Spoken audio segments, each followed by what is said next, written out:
जय जोहार, नमस्कार। छत्तीसगढ़िया चैनल देख रहे हैं आप। छत्तीसगढ़ की तमाम सभी बड़ी महत्वपूर्ण काम की खबरों की शुरुआत करते हैं आज की पहली बड़ी खबर के साथ।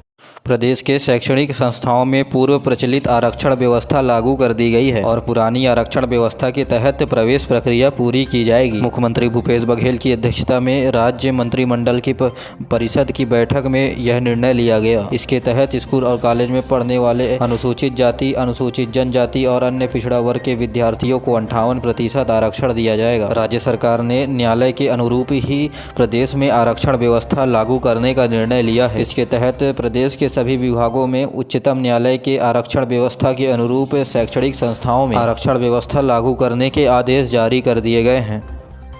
9 अगस्त विश्व आदिवासी दिवस के अवसर पर प्रदेश के सभी कार्यालयों में कार्यक्रम का आयोजन किया जाएगा। इस अवसर पर राज्य स्तरीय कार्यक्रम में प्रदेश के अनुसूचित क्षेत्रों के 5252 पंचायतों में मुख्यमंत्री परब सम्मान निधि योजना के तहत क्षेत्रीय कार्यक्रमों को पंचायत में आयोजित करने के लिए 2,81,00,000 रुपए की राशि आवंटन की जाएगी। के तहत प्रत्येक पंचायतों को 5,000 रुपए की राशि दी जाएगी। छत्तीसगढ़ गुरु घासीदास संग्रहालय में आदिवासी परंपराओं के अनुरूप 9 अगस्त से आदिवासी कार्यक्रम प्रयास से प्रभाव तक विषय पर केंद्रित 3 दिवसीय फोटो प्रदर्शनी कार्यक्रम का आयोजन किया जाएगा।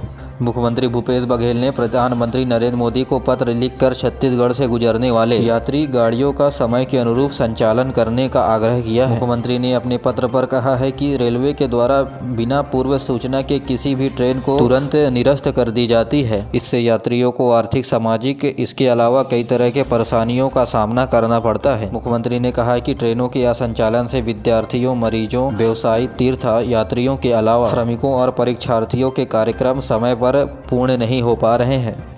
भारतीय जनता पार्टी की छत्तीसगढ़ इकाई ने राजधानी रायपुर में जवाहर बाजार में सहारा पीड़ितों के पैसे लौटाने के लिए पोर्टल को लॉन्च किया। इस मौके पर पूर्व मंत्री और विधायक बृजमोहन अग्रवाल ने कहा, सहारा निवेशकों को न्याय दिलाने के लिए केंद्र की मोदी सरकार प्रतिबद्ध है। इसके लिए उन्होंने बताया कि सहारा रिफंड पोर्टल जारी किया गया है। इस पोर्टल के माध्यम से सालों से फंसे निवेशकों का पैसा मिलना प्रारंभ हो जाएगा। बृजमोहन अग्रवाल ने बताया कि सहारा निवेशक सही तरीके से रजिस्ट्रेशन कर सके और सही वक्त में पैसा वापस आ सके, इसके लिए छत्तीसगढ़ की भारतीय जनता पार्टी ने हेल्प डेस्क की शुरुआत की है।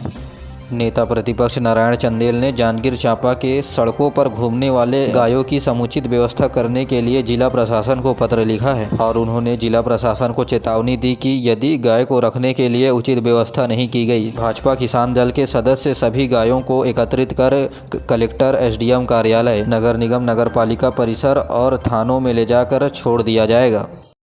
आदिम जाति अनुसूचित जनजाति मंत्री मोहन मरकाम ने कोंडा में 7 करोड़ रुपए की लागत से मसोहरा से छुई खदान तक नारंगी नदी में बनने वाले स्टॉप डैम की आधारशिला रखी। गरियाबंद के नाहर गांव में तालाब में डूबने से 2 बच्चों की मौत हो गई। पुलिस इस मामले की जांच कर रही है। कोरबा जिले के बालको स्थित मड़वा रानी के पास तेज रफ्तार हाईवा की टक्कर से मोटर सवार एक युवक की मौत हो गई।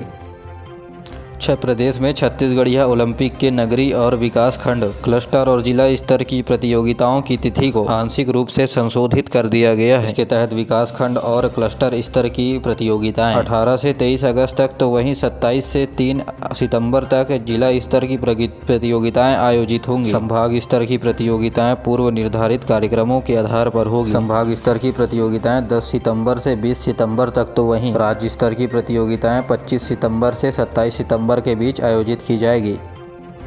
छत्तीसगढ़ हाई कोर्ट में ट्रांसलेटर के 8 रिक्त पदों पर भर्ती हेतु योग्य उम्मीदवारों से आवेदन मांगे हैं। इन पदों के लिए इच्छुक उम्मीदवार निर्धारित प्रारूप के तहत 31 अगस्त 2023 ऑफलाइन आवेदन जमा कर सकते हैं। यदि हम शैक्षणिक योग्यता की बात करें तो उम्मीदवार मान्यता प्राप्त संस्थानों से PG की डिग्री हासिल की हो। विस्तृत जानकारी ऑफिशियल वेबसाइट highcourt.cj.gov.in पर उपलब्ध है। प्रदेश में सट्टा किंग के खिलाफ लुकआउट सर्कुलर जारी करने की तैयारी में पुलिस। ASP बोले जल्द होंगे गिरफ्तार। यहाँ छत्तीसगढ़ के न्यायधानी यानी बिलासपुर से ऑनलाइन सट्टे के बड़े गिरोह का पर्दाफाश हुआ है। न्यायधानी के बाद राजधानी में ऑनलाइन सट्टे से बड़े सिंडिकेट का खुलासा हुआ है। सूत्रों से मिली जानकारी के मुताबिक सीमर्स क्लब खमतराई स्थित स्क्रैप यार्ड में जमीनों का काम सिर्फ दिखावा था। आरोपियों का मुख्य काम ऑनलाइन के काले कारोबार का था। जल्द ही अब बिलासपुर पुलिस बिलासपुर में ऑनलाइन सट्टे चलाने वाले सिंडिकेटों को पकड़ेगी। छत्तीसगढ़ की राजधानी रायपुर में अनुकंपा नियुक्ति संघ की प्रदर्शनकारी महिलाओं ने अपना आंदोलन समाप्त करने का निर्णय लिया है। अपनी मांग को लेकर ये महिलाएं पिछले 307 दिनों से धरने पर बैठी थी। बातचीत में उन्होंने कहा कि कल हम सीएम से मुलाकात करने के बाद अपना धरना समाप्त कर देंगे। प्रदर्शनकारियों ने कहा कि हमारी सरकार से सिर्फ 2 ही मांगे हैं। सरकार या तो हमें संविदा कर्मी के रूप में नियुक्ति दे दे या फिर हमें दैनिक वेतन भोगी के रूप में रख ले। इन 2 मांगों की मांग अनुकंपा नियुक्ति की महिलाएं कर रही थी। छत्तीसगढ़ में अगले सप्ताह से मिलने लगेगा सस्ता टमाटर। सोमवार को थोक के दाम 1000 रुपये तक गिरे। रायपुर रेलवे स्टेशन को अत्याधुनिक तरीके से विकसित किया जा रहा है। टिकट को स्कैन करने पर ही रेलवे स्टेशन में मिलेगा यात्रियों को प्रवेश। 470 करोड़ रुपए की लागत से बनने वाले इस रायपुर स्टेशन में 42 लिफ्ट और 21 एस्केलेटर लगाए जाएंगे। राज्य सरकार ने बीते दिनों कोटवारों के मानदेय में वृद्धि किया है, जिसके लिए आदेश भी जारी कर दिया गया है। इस आदेश के बाद कोटवार संघ की मांग है कि संविदा कर्मी और भू नियमितीकरण की मांग को दरकिनार कर दिया गया है और इस वजह से कोटवार संघ असंतोष है। आगामी 18 अगस्त को कोटवार संघ की महासभा बुलाई जा रही है, जिसमें राज्य सरकार के खिलाफ कुछ प्रमुख निर्णय लिए जाएंगे।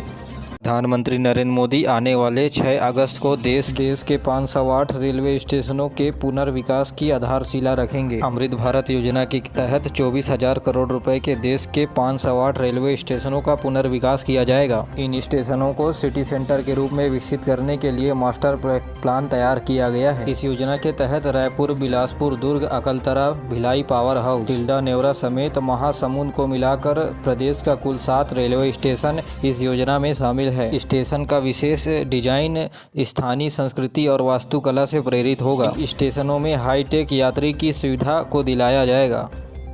दुर्ग के स्वामी विवेकानंद टेक्निकल यूनिवर्सिटी में सेंटर ऑफ एक्सीलेंस का स्थापना किया जाएगा। 15 करोड़ रुपए की लागत से बनने वाले इस संस्थान में स्टार्टअप यूनिट्स का जगत होगा। इसके अलावा स्टार्टअप को सिखाने के लिए प्रयोगशाला भी बनाया जाएगा। मुख्यमंत्री ने ये घोषणा युवाओं से दुर्ग में भेंट मुलाकात कार्यक्रम के दौरान किया। मुख्यमंत्री ने ये भी कहा कि छात्रावास में रहने वाले छात्रों को 12% का GST लगाया जा रहा है, उसे केंद्र सरकार को पत्र लिखकर 12% की टैक्स से छूट दिलाया जाएगा। यदि केंद्र सरकार इस निर्णय को वापस नहीं लेगा तो छत्तीसगढ़ के विद्यार्थियों के लिए GST का खर्च राज्य सरकार उठाएगी। छत्तीसगढ़ के कृषि मंत्री ताम्रध्वज साहू ने प्रधानमंत्री फसल बीमा योजना के जन जागरूकता के लिए वाहन को हरी झंडी दिखाकर रवाना किया। यह जागरूकता रथ गांव-गांव घूमकर किसानों को बीमा संबंधित जागरूकता देगी और उन्हें फसलों का बीमा कराने के लिए प्रेरित करेंगे। सड़क में मवेशियों के होने वाली दुर्घटना और आने जाने में परेशानियों को देखते हुए रायपुर जिला प्रशासन ने सख्त रवैया अपनाने का निर्णय लिया है। यदि अब सड़क में पशु पाए जाते हैं तो पशुपालकों से 1000 रुपये जुर्माना वसूला जाएगा। कलेक्टर सर्वेश्वर दयाल भूरे ने सभी जिला पंचायत के मुख्य कार्यपालन अधिकारी और नगर पालिका निगम के इसके अलावा पुलिस विभाग के अधिकारियों के साथ बैठक लेकर के यह निर्णय लिया। उन्होंने कहा कि अब सार्वजनिक स्थान, गाँव के ग्रामीण सड़कों और क्षेत्रों में, उद्यानों में पशुओं के खुले रूप से घूमे पाए जाने पर संबंधित पशुपालकों से 1000 रुपये जुर्माना वसूला जाएगा। इसके लिए ग्राम पंचायत के सचिव को अधिकृत किया गया है। छत्तीसगढ़ के IAS अधिकारी रानू साहू कोयला घोटाले के मामले पर 18 अगस्त तक न्यायिक रिमांड पर राज्य शासन ने किया इन्हें निलंबित। इनकी मुसीबतें कम होती नहीं दिख रही है। अदालत ने उनकी जमानत को ठुकराते हुए 18 अगस्त तक के न्यायिक हिरासत पर भेज दिया है। वहीं राज्य शासन ने कोयला घोटाले में फंसने के बाद निलंबन का आदेश जारी कर दिया है।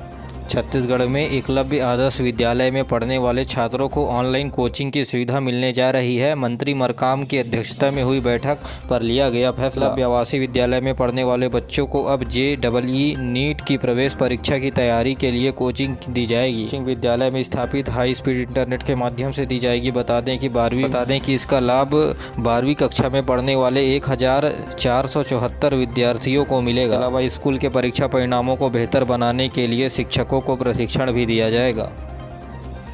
छत्तीसगढ़ में गुरु घासीदास सेंट्रल यूनिवर्सिटी में फीस बढ़ाने के विरोध में सड़क पर उतरे स्टूडेंट। सेंट्रल यूनिवर्सिटी में ABVP का हंगामा 5 घंटे तक चला। प्रदर्शन बोले 3 साल से बढ़ा 10,000 रुपये शुल्क। गुरु घासीदास सेंट्रल यूनिवर्सिटी में कोरोना काल के बाद लगातार फीस बढ़ने के विरोध में अखिल भारतीय विद्यार्थी परिषद के बैनर तले स्टूडेंट शुक्रवार को सुबह विरोध प्रदर्शन शुरू कर दिए और इसी विरोध में सुबह से ही यूनिवर्सिटी के बाहर हंगामा देखने को मिला। जेम्स एंड ज्वेलरीज में करियर बनाने वाले छात्रों के लिए अच्छी खबर है। अब रायपुर में भी बनेगा कटिंग पॉलिशिंग का हब। आने वाले दिनों में रायपुर भी रत्नों की कटिंग और पॉलिशिंग के क्षेत्र में बनने वाला है हब। व्यापारियों को आभूषण अब मुंबई नहीं भेजना पड़ेगा इन कामों के लिए।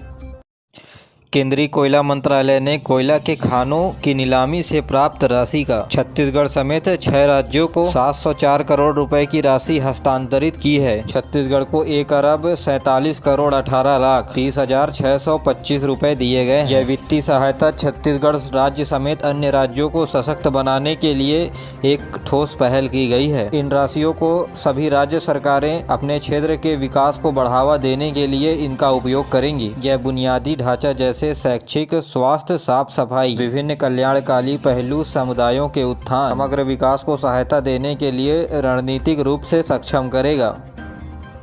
प्रवर्तन निर्देशालय यानी ईडी ने राज्य सरकार से डीएमएफ फंड की जानकारी मांगी है। ईडी ने छत्तीसगढ़ के भूगर्भ विभाग को लिखे पत्र में कोरबा के अलावा छत्तीसगढ़ के प्रत्येक जिले में डीएमएफ के हर जानकारी का ब्यौरा मांगा है। गौरतलब है कि कोयले घोटाले के मामले में ईडी ने राज्य सरकार के कई बड़े अधिकारी और आईएएस अधिकारियों को गिरफ्तार किया है। इस दौरान ईडी ने पान मसाला के थोक कारोबारी के यहाँ दबिश दी। इस दौरान करीब 5 घंटे की तलाशी के बाद टीम वापस लौट गई। वहीं ईडी की टीम ने सीतामढ़ी में गल्ला व्यवसायी के यहाँ छापा मारा।